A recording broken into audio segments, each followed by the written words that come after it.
Yesterday is gone. Tomorrow has not yet come. We have only today. Mother Teresa said that. Simple, strong. And tonight we begin with one small act that can heal your home. We often wait for big changes to arrive like a storm, a loud breakthrough, a dramatic rescue. But Mother Teresa's life whispered another way. Not all of us can do great things, but we can do small things with great love. She lived that line in the streets of Calcutta, where she bent down, picked up one person at a time, and quietly changed the world. So here is the promise: by the end of this video, you will have one small, clear act, something you can do today. It will feel almost too simple, but simplicity is her way, and simple things, repeated in love, move mountains. Let's begin with love and compassion.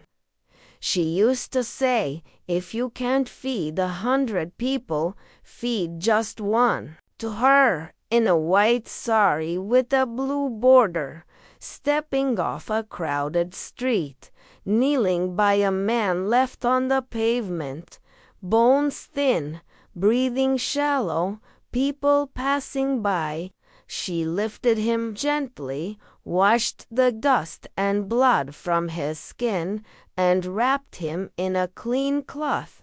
I have lived like an animal in the street, but I am going to die like an angel, loved and cared for.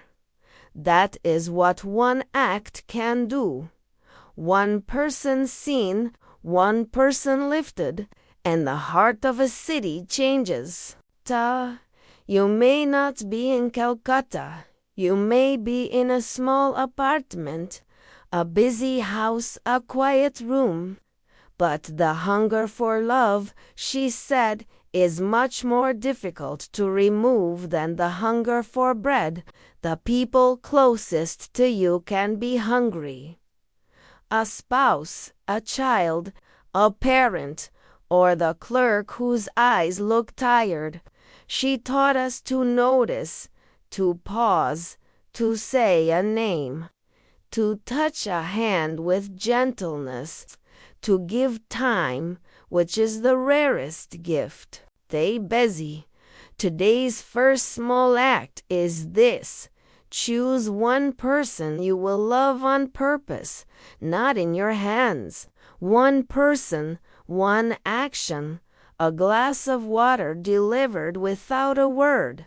A text that says, I'm here. A door opened. A chore done. Before they wake, feed just one. Now, service in humility. Jeza. We are called not to be successful, but faithful. She did not set out to build an empire. She chose to love the next person in front of her. She cleaned wounds that smelled of death. She carried bodies that were heavy with fear. She held children abandoned on the steps of churches. She stayed small. There is a story of her visiting a wealthy home. They offered her a donation, but then walked to the kitchen. The counter was clean and shining. She opened the cupboards full. She noticed the maid standing quietly in the corner. Mother Teresa walked over and took the woman's hands in her own. Thank you for your work, she said. Thank you for making this house a place of peace. The woman began to cry. Not once. Humility finds the hidden ones. It kneels, even when no one claps. It says, I am a little pencil in the hand of a writing god. A pencil does not boast. It simply allows itself to be used. So your second small act is this: thank the hidden one in your home, the person who makes things work without applause, the one who takes out the trash, pays the bills, in the quiet corners, say the words, mean them. If it's you who is hidden, speak kindly to yourself. God sees what no one else sees. Faith and prayer. Many people think of prayer as grand speeches, long arguments. Mother Teresa taught us the power of silence. In the early morning before the city awoke, she and her sisters sat in adoration. No spotlight, no camera, just stillness, she once said.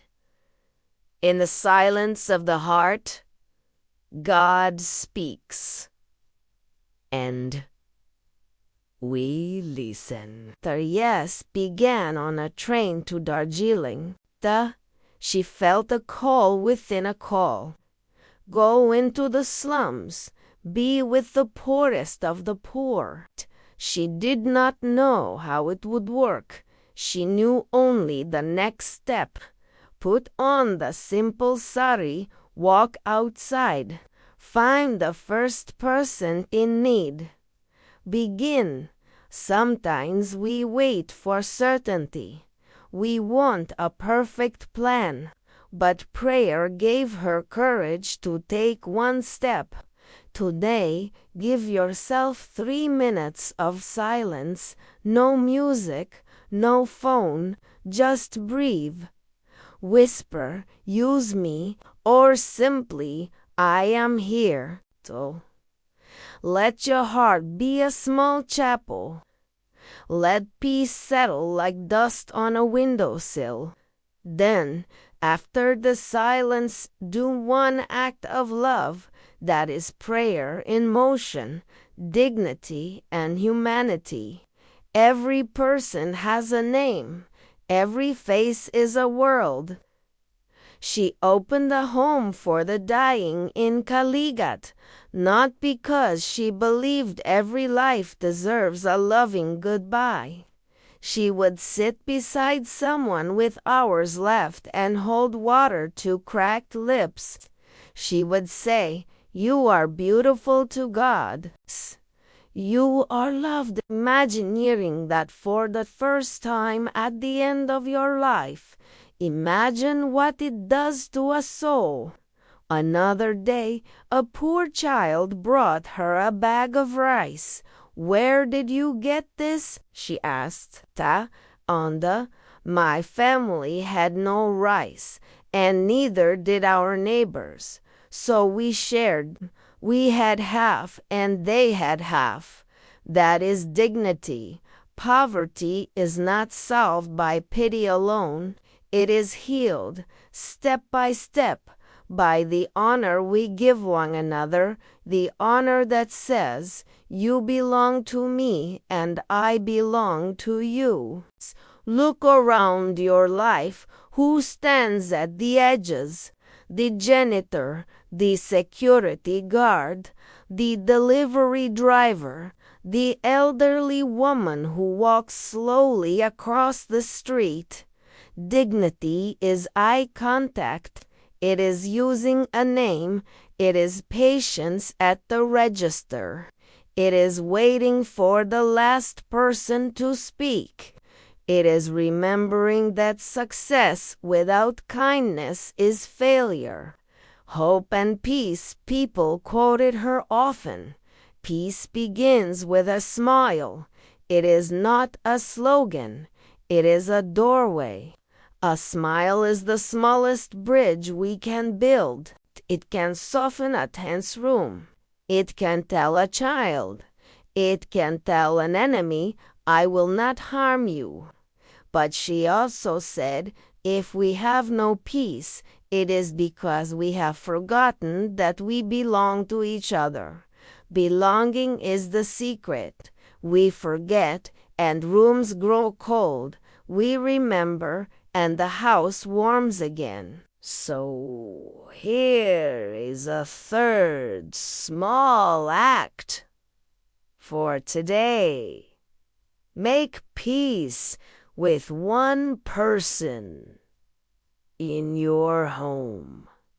Not everything. Not the whole history. Just one step. The word.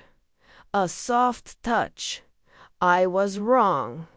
I am listening. Forgive me, said the storm. Lose a little power in your presence.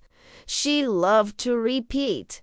It is not how much we do, but how much love we put into the doing. That line can guide your whole day. Washing dishes becomes prayer. Folding laundry becomes love. Driving someone to work becomes a silent gift. Think as you do any task, I will put love into this. Mid-video question for you. What is one small act you will do today by name for one person? Share it below.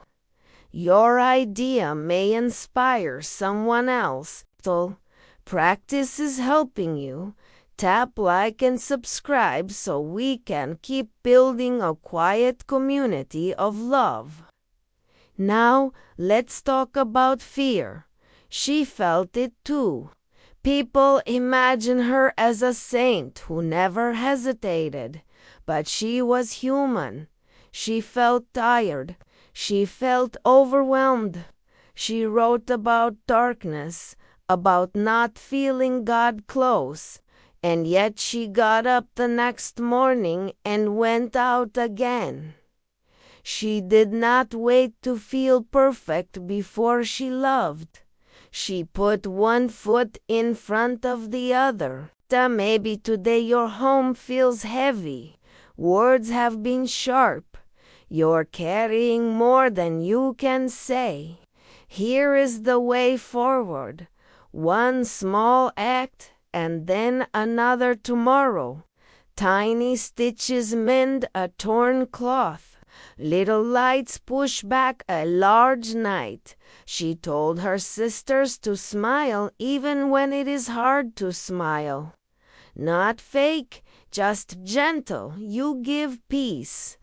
When you smile, you say, I will not make this worse. You may not be able to fix everything, but you can choose what you bring into the room. You can bring peace. Remember the story of the man she found dying. Remember the maid she thanked half the rice. None of those stories end with applause or headlines. By human face, softened by love. And yet, her work did change the world. Not because she chased big things, because she began again every day. She would say, yesterday is gone. Tomorrow has not yet come. We have only today. Let us begin. That is the drumbeat of a life that heals. So here is your clear practice for today. Choose your one person. Name them in your heart now. Picture their face. Decide your small act. Write it down if you must. Then give yourself 3 minutes of silence. Breathe. Place your hand on your heart. Say, use me, stand up. Do the act. When you are done, thank the hidden one. It might be the person at the sink, the one who drives the carpool, the elder who does not ask for help. Look them in the eye. Say the words, thank you for what you do. You matter to me. If there's conflict at home, take one step toward peace. Not a speech, just a step, a soft word, a hand on a shoulder. Peace begins with a smile. Yes, but it grows with small sacrifices, the last piece of bread given away. The apology offered first, the seat surrendered, the dignity protected. You may wonder, will this really change anything?